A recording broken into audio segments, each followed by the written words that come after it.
automotive shop class owner, or not owners, but automotive shop class instructors, or college or trade schools, wherever you're in, body shops are a good source of pressure switches. When these get in front end accidents, sometimes it bends the tubes. They have problems, it's bent a little bit, so they got to replace it. Well, it has a pressure switch on it, and you get a free service port on it. You can hook this up, shut off the end, hook the other end to nitrogen. You can hook up and back probe with either your multimeter or your lab scope, Arduino, or even on the car, and use your scanner.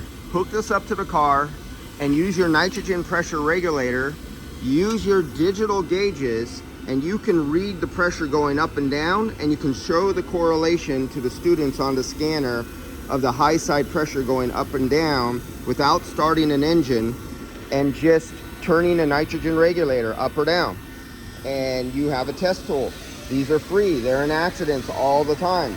So shop teachers, auto shop, go out and beg, borrow, and steal, and get somebody to donate old parts. Go through their aluminum scrap bin, and you'll find these in the aluminum scrap bin.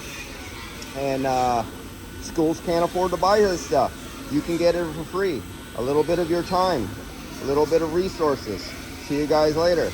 Pin it out. Teach the students, hands-on. Not a bunch of students around one car with one person showing them. Every student can have one of these on their desks. Expensive shop tools. You don't need all expensive shop tools either. There's a thing called Arduino.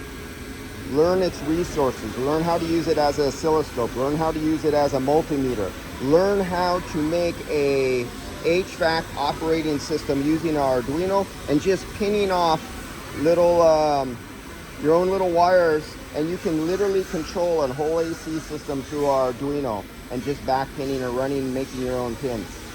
We need to step our game up. The basics in the automotive business is not the basics we were taught 30 years ago. We were taught 30 years ago, 40 years ago by instructors who were taught 30 years ago, 40 years ago. Yeah, that doesn't fly no more, guys. Let's move it up.